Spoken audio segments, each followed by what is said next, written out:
Buenas tardes a todos. Dios los bendiga abundantemente.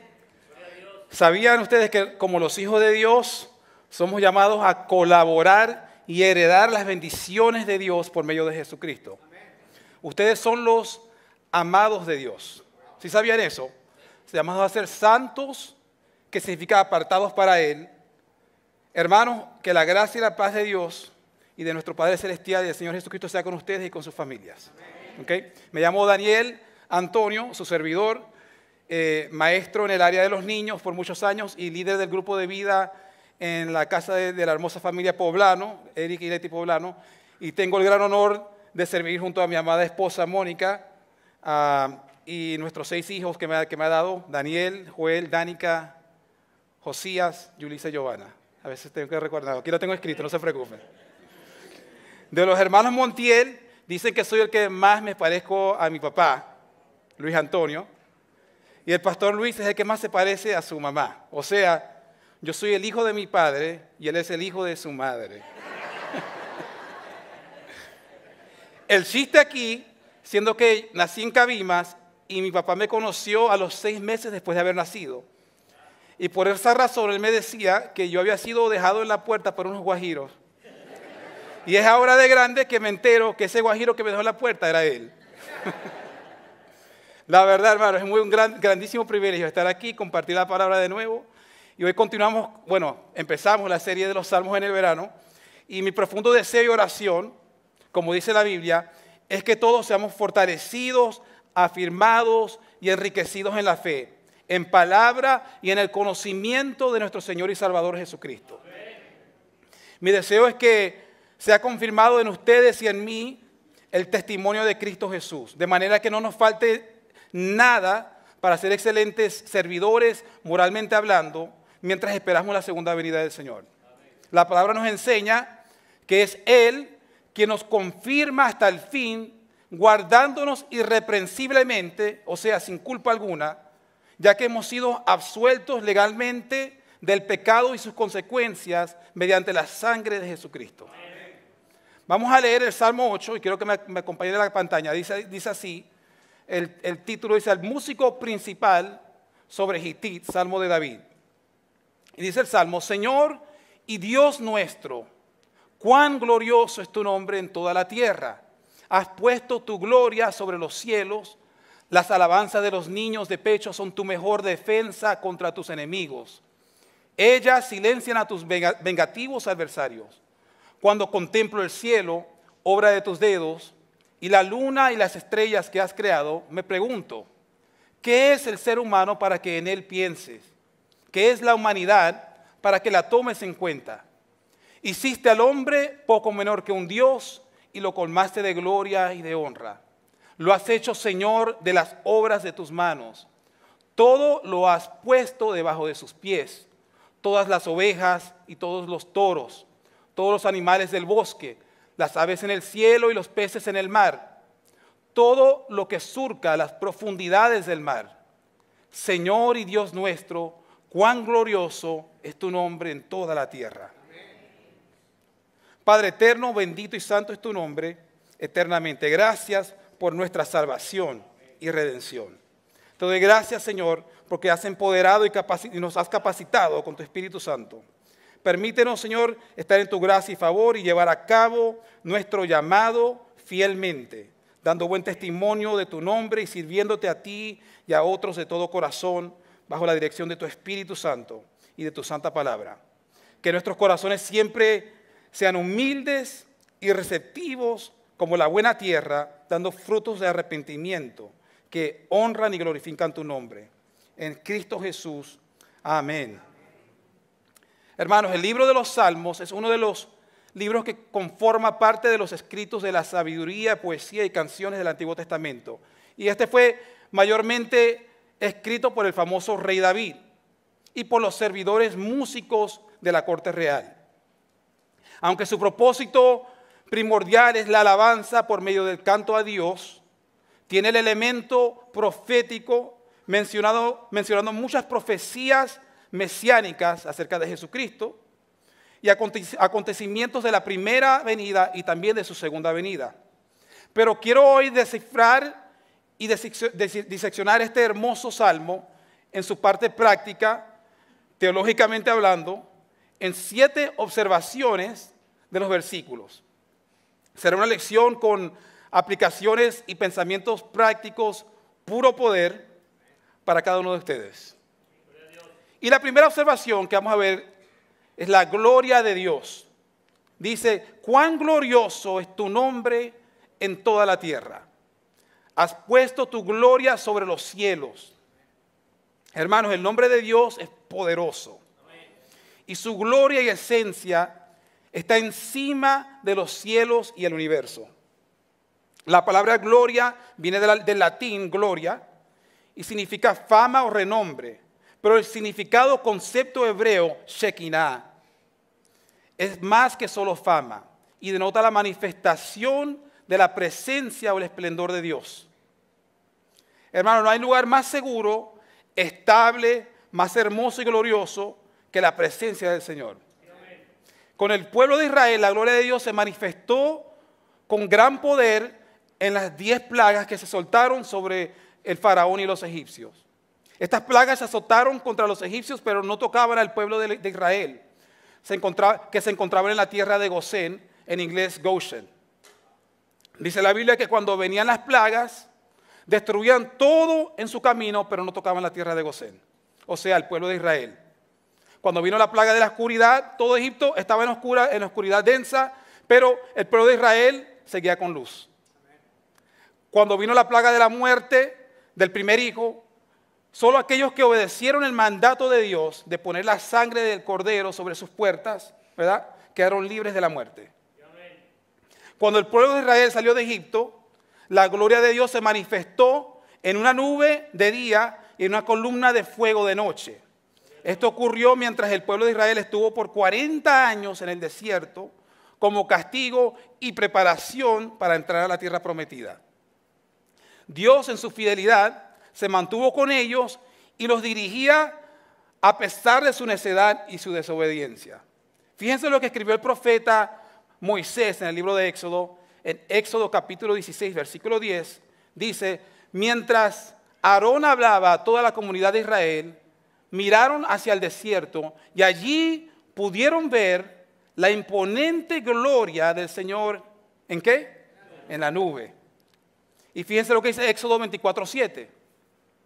Para los israelitas que estaban al pie del monte, la gloria del Señor que estaba sobre la cima del monte parecía como un fuego consumidor. Interesante. Nadie puede ver mi rostro y vivir. Fueron las palabras de Dios a Moisés cuando platicaba con él en el monte. Por eso Dios le muestra su espalda. Un milagro y una experiencia única y especial que el profeta Moisés tuvo el privilegio de ver. Muchos teólogos y bíblicos creen que fue en esa experiencia que a Moisés se le demostró la revelación de la creación de los primeros capítulos de Génesis. Interesante, léalo, está en Éxodo capítulo 33. Y hermanos, así como el sol es tan especial y necesario para la existencia de la tierra, desde la energía que da a todo lo que crece con sus rayos de luz y su calor, como también la fuerza de la gravedad que tiene manteniendo nuestro sistema de planetas en órbitas. El sol también puede ser muy peligroso y capaz de derretirnos instantáneamente si nos acercamos mucho a él. Algo tan esencial como el sol podría ser tan peligroso si no estamos a la distancia apropiada. Hermanos, la gloria de Dios es un fuego consumidor. El escrito de la carta del Nuevo Testamento a los hebreos escribe diciendo, tengamos gratitud y mediante ella sirvamos a Dios agradándole con temor y reverencia, porque nuestro Dios es fuego consumidor. Por eso es tan importante, hermanos, tener una perspectiva bíblica correcta de Dios, ya que al tenerla nos protegerá de caer en engaños y mentiras o de ser consumidos por las vanidades de este mundo. Es por esto que Salomón escribe: el principio de la sabiduría o el conocimiento es el temor a Jehová. Y el profeta Isaías da una palabra profética de parte del Señor diciendo en Isaías 55, versículos 8 al 9, que dice: mis pensamientos no son los pensamientos de ustedes, ni son sus caminos mis caminos. Así como los cielos son más altos que la tierra, también mis caminos y mis pensamientos son más altos que los caminos y pensamientos de ustedes. El no entender la santidad y la justicia de Dios apropiadamente nos hace propensos o susceptibles a crear o caer en ideas erróneas del amor de Dios, que nos lleva a justificarnos erróneamente según estándares humanos, o de crear un Dios a nuestra imagen o según nuestro pensamiento. Por eso mucha gente cree en la existencia de Dios, pero no le cree a Dios. Pueden tener sinceridad, pero tienen una fe errada, o mal puesta, o una fe inadecuada de creencia mental, mas no de confianza y sumisión total a Dios revelado en la Biblia.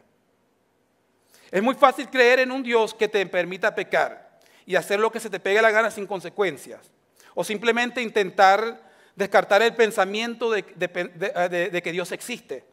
Es por eso que Jesús le responde al hombre rico que le pregunta: maestro bueno, y le dice: ¿por qué me llamas bueno? No hay nadie que sea bueno sino solo Dios. Y el apóstol Pablo reitera esta gran verdad en su carta a los romanos, escribiéndoles en Romanos capítulo 3, versículo 23, diciendo: por cuanto todos pecaron y están destituidos de la gloria de Dios. Hermanos, estamos destituidos o descartados de su presencia. Y la realidad es que no somos nada sin Él y somos totalmente incapaces de salvarnos por medio de nuestros propios méritos, ya que nuestras obras sin Él son simplemente como trapos de inmundicia, dice el profeta. O sea, trapos sucios sin valor alguno. Los trapos de inmundicia eran los trapos que usaban para limpiarse sus necesidades.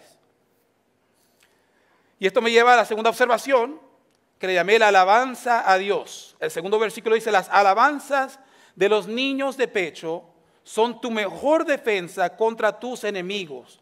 Ellas silencian a tus vengativos adversarios. La alabanza pura es un arma espiritual en contra del enemigo. ¿Sí lo sabían? La Biblia nos enseña la gran importancia de la alabanza a Dios. El rey David escribe en otro salmo diciendo, en el Salmo 22:3, sin embargo, tú eres santo, estás entronizado en las alabanzas de Israel. En la versión Reina Valera 60 dice: tú que habitas entre las alabanzas de Israel. El alabar, elogiar o ensalzar a Dios con tus labios o con instrumentos musicales, y el hacerlo de todo corazón, es un principio divino elemental para todo creyente. Porque donde está el Espíritu de Dios hay libertad, y crea una atmósfera de bendición y es un repelente al enemigo. Tú no puedes pertenecer a Dios y nunca alabarle. El alabar a Dios es primero reconocerlo, entendiendo en tu corazón a quién te estás dirigiendo.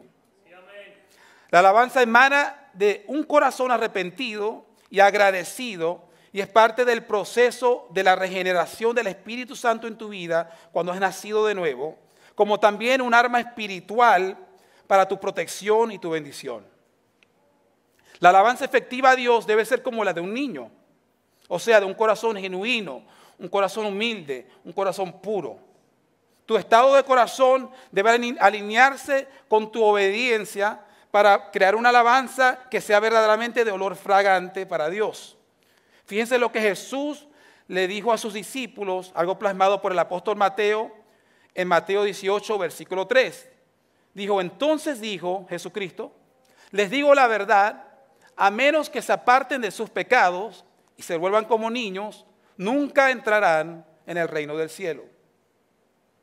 Hermano, no hay arma más poderosa y efectiva en contra de Satanás que la palabra de Dios. Si tú quieres transformar o aplacar los pensamientos malignos de tu mente, la tristeza de tu corazón, el ambiente pesado en tu hogar, o repeler cualquier espíritu maligno que te esté acechando, molestando, alaba a Dios y declara su palabra. Jesucristo, siendo Dios mismo, usó las Escrituras como una espada en contra de Satanás al ser tentado por él en el desierto. El confesar la palabra de Dios con fe, sea por medio del canto o la lectura de la Biblia, es un arma poderosa. Usémosla para bendecir a Dios, a nuestro prójimo y para repeler todo aquello que no proviene de Dios, sean en pensamientos, en tentaciones o ataques espirituales del enemigo. ¿Amén?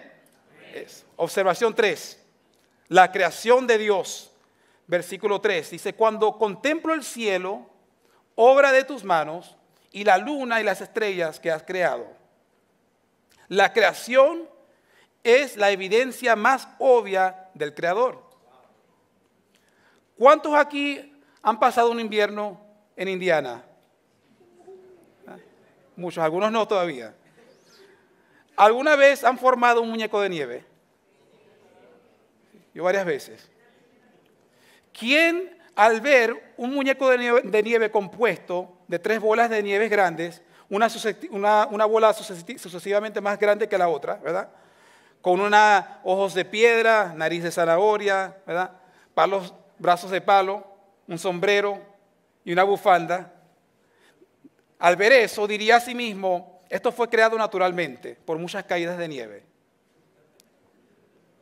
Nadie, ¿verdad? Es ilógico, ya que es obvio que hubo un creador del muñeco de nieve. Tampoco verías una pintura y dirías, esto se formó por medio de procesos naturales. O un edificio y pensarías que no hubo un constructor. Tanto el muñeco de nieve como la pintura y un edificio, todos son evidencias obvias de la mano de una persona, un pintor o un constructor. De igual manera, la creación, dice la Biblia, declara la gloria de Dios. El Salmo 19, escribe David, en el Salmo 19, versículos 1 al 4,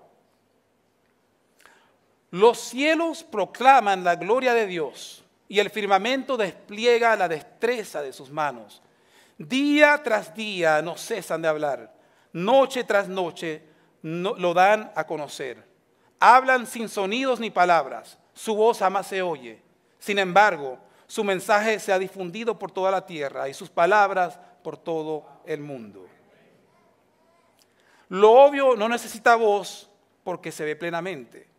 Así como al ver una pintura no necesitas que alguien te diga que hay un pintor, tampoco necesitas que alguien te diga que hay un creador. El apóstol Pablo reitera esta gran verdad al escribir a la iglesia de Roma lo siguiente, Romanos 1, versículos 18 al 20. Dice, pero Dios muestra su ira desde el cielo contra todos los que son pecadores y perversos, que detienen la verdad con su perversión. Ellos conocen la verdad acerca de Dios porque Él se la ha hecho evidente. Pues desde la creación del mundo, todos han visto los cielos y la tierra. Por medio de todo lo que Dios hizo, ellos pueden ver a simple vista las cualidades invisibles de Dios, su poder eterno y su naturaleza divina. Así que no tienen ninguna excusa para no conocer a Dios. Está fuerte. ¿Sabían que el universo es extremadamente complejo e incalculablemente grande, está continuamente en expansión? Con la ciencia moderna y el conocimiento actual que tenemos, se ha podido descifrar que, número 1, el universo tuvo un principio. Número 2, y puse una imagen, el universo es extremadamente grande, con una distancia entre la Tierra y el borde del universo observable de 46,000 millones de años de luz, lo que hace que el diámetro del universo observable sea de unos 93,000 millones de años luz. ¿Qué es un año luz? Se refiere a la distancia que se puede viajar en un año yendo a la velocidad de la luz. La velocidad de la luz es 186,000 millas por segundo. Rapidísimo. Esta velocidad le puedes dar la vuelta a la Tierra en 0.13 segundos. O le puedes dar 7 vueltas y media a la Tierra en 1 segundo, a la velocidad de la luz. La siguiente imagen. Hay entre 100 a 400 billones de estrellas solo en nuestra galaxia, conocida como la Vía Láctea, ¿no? El Milky Way en inglés. Y se estima que hay entre 200 billones a 2 trillones de galaxias. ¿Sí entienden lo que acabo de decir? Tenemos nuestra galaxia, hay 200 billones a 2 trillones de galaxias más. ¿Cuántas estrellas harán? Fíjense lo que el salmista escribe acerca de la omnisciencia o el conocimiento de Dios, que significa que, ¿verdad?, que todo lo conoce. Salmo 147, versículos 4 al 5 dice: Él cuenta el número de las estrellas, a todas ellas llama por sus nombres. Grande es el Señor nuestro y de mucho poder, y su entendimiento es infinito. Es incomprensible, hermano, infinito. David, cuando escribió el Salmo, él no sabía eso. Nosotros ahora sí lo sabemos. Observación número 4, el pensamiento de Dios. Y dice en el versículo 4, me pregunto, dijo David, ¿qué es el ser humano para que en él pienses? ¿Qué es la humanidad para que la tomes en cuenta? El pensamiento de Dios, hermano, es lo más importante, ya que todo existe y se mantiene por el poder de su palabra. Y al considerar la grandeza de los cielos y la creación, nos hace reflejar la relativa pequeñez e insignificancia que tenemos como seres humanos. La vida es, como escribe Santiago, el hermano de Jesús, como la neblina del amanecer. Aparece un rato y luego se fuma. O como el apóstol Pedro, en su primera carta con su nombre, reiterando el Salmo 103, escribe en 1 de Pedro 1:27, un versículo muy famoso de que papá lo dice mucho: todo hombre es como la hierba y toda su gloria es como una flor. La hierba se seca y la flor se marchita, pero la palabra del Señor permanece para siempre. Pero muy afortunadamente, a pesar de nuestra insignificancia, Dios nos ama demasiado. Porque de tal manera amó Dios al mundo. Mi querido hermano, hermana, Dios te ama. La Biblia describe el amor eterno de Dios hacia nosotros, proveyendo el camino a la reconciliación con Él y la salvación eterna que recibimos por medio de Cristo Jesús. Las Escrituras nos revelan y el Espíritu Santo testifica continuamente del deseo de Dios para redimir, para salvar, restaurar y compartir su gloria con nosotros, deseando que nadie se pierda, sino que todos procedan al arrepentimiento. El apóstol Pablo escribe en su carta a los romanos de su amor hacia nosotros, y lo cantamos ahorita, Romanos 8, versículos 35 al 37. Dice: antes, en todas estas cosas, somos más que vencedores por medio de aquel que nos amó. Por lo cual estoy seguro de que ni la muerte, ni la vida, ni ángeles, ni principados, ni potestades, ni lo presente, ni lo porvenir, ni lo alto, ni lo profundo, ni ninguna otra cosa creada nos podrá separar del amor de Dios, que es en Cristo Jesús, Señor nuestro. Amén. Gracias a Dios cuando estamos en Cristo Jesús. Podemos estar confiados completamente que en Él somos y estamos redimidos y no tenemos ninguna duda de que está con nosotros ahora y estaremos con Él en nuestra partida temporal de este cuerpo. El verdadero cristiano no tiene que preocuparse ni dudar jamás si estará o no estará en el cielo con el Señor. Por eso Pablo escribe a las iglesias de Filipos diciéndoles: por ambas cosas, dice Pablo, me encuentro en un dilema, pues tengo el deseo de partir y estar con Cristo, lo cual es muchísimo mejor, pero quedarme en la carne es más necesario por causa de ustedes. El saber el pensamiento de Dios por medio de su palabra y por la revelación de su Espíritu Santo nos trae plena confianza y seguridad, y no importa lo que la vida presente, últimamente le pertenecemos a Él y podemos descansar plenamente en Él. En su amor no hay temor, porque sabemos que Él está en control y hará que todas las cosas retornen para nuestro bien cuando lo amamos y nos alineamos con su propósito. Lo cual me lleva a la observación número 5, que es versículo 5, la honra de Dios. Y dice así: hiciste al hombre poco menor que un Dios y lo colmaste de gloria y de honra. El hombre o ser humano fue creado a imagen de Dios, pero menos glorioso que los seres celestiales. En la Biblia versión Reina Valera 60 usa la frase aquí: lo has hecho poco menor que los ángeles, que proviene de la traducción griega, pero el pasaje original usa la palabra en hebreo, Elohim, que es la palabra que denota a Dios. Cuando el Salmo 50 dice que Jehová es el Dios de los dioses, usa la palabra, es el Elohim de los Elohim. ¿Okay? Por lo tanto, cuando la Biblia se refiere a los Elohim o dioses, se refiere a los seres celestes, malos y buenos, que componen parte de la creación de Dios.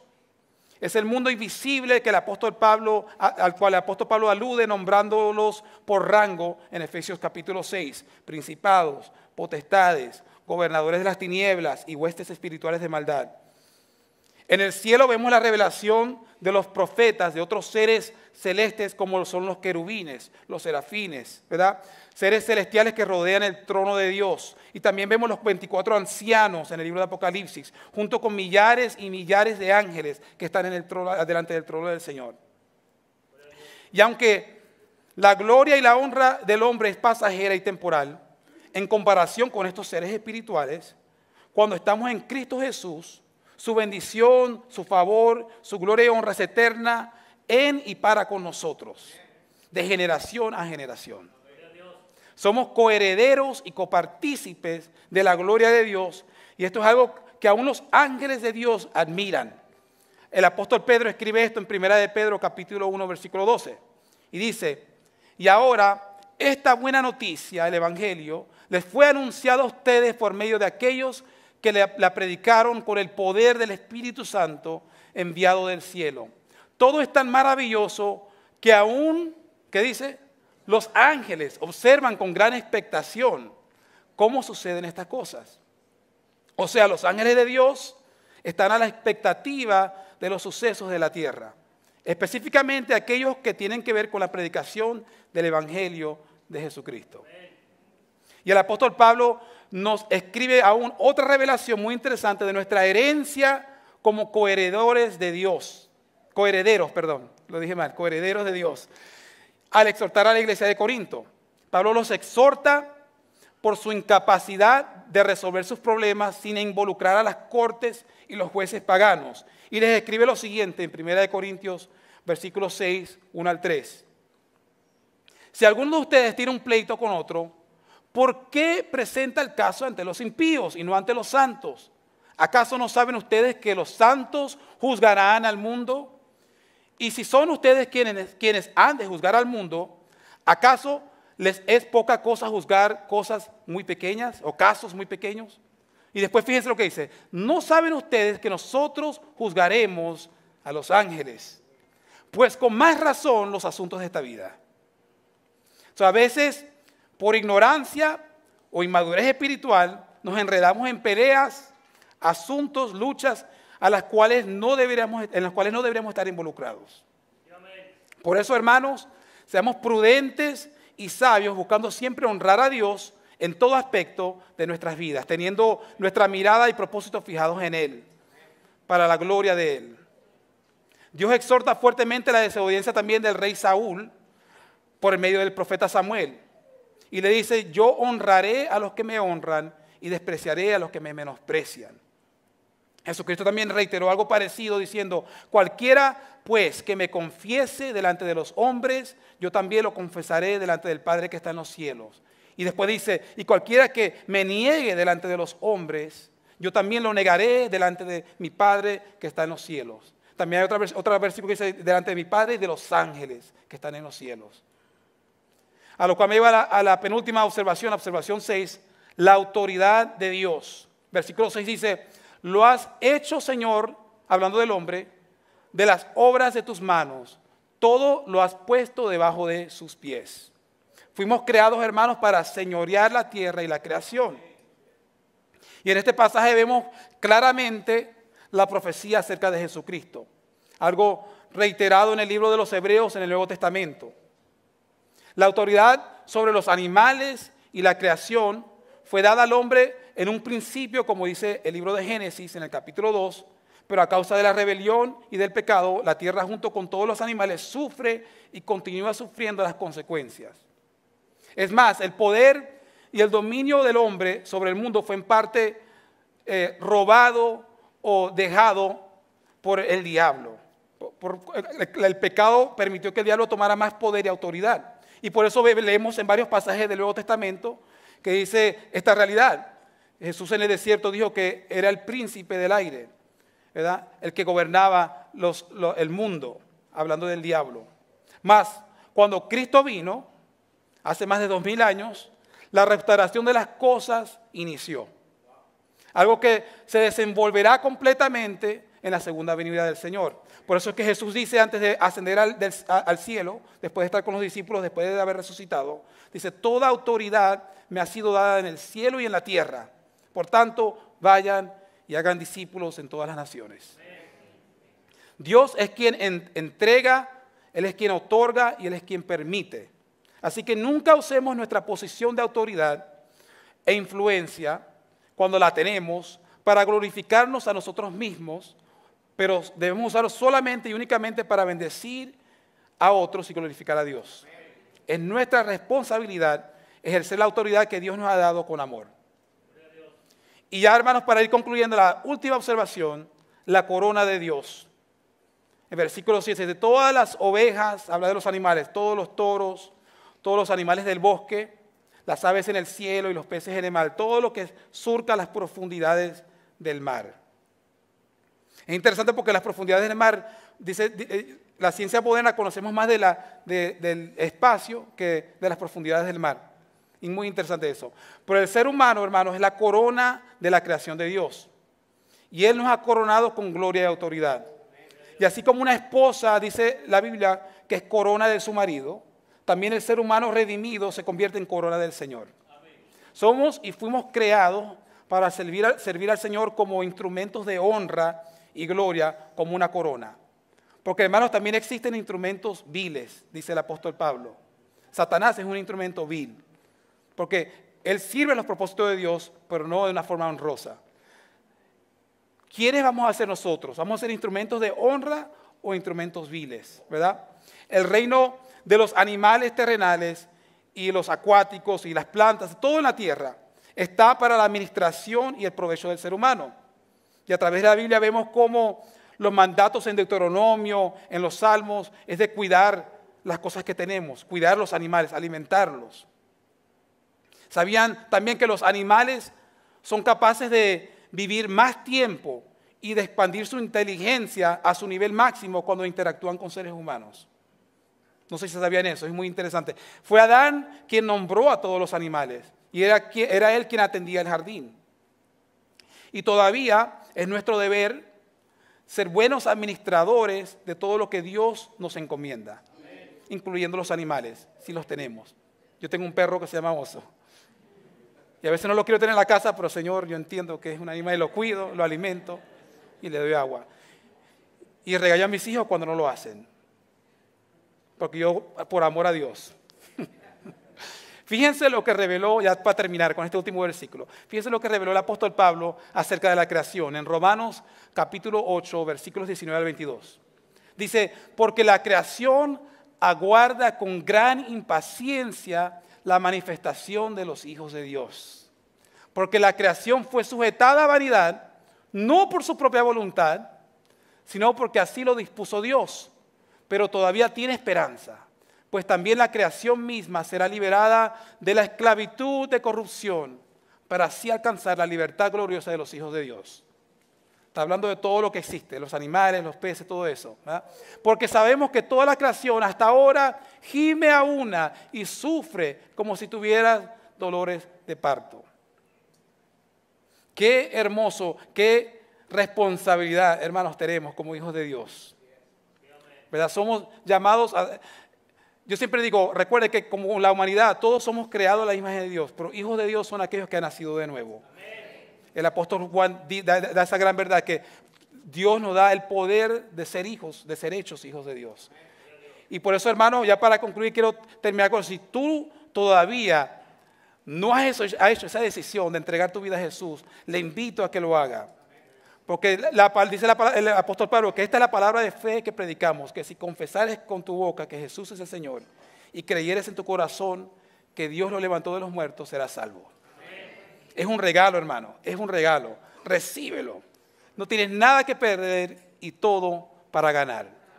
Padre Santo, te damos gracias, Señor, por tu palabra.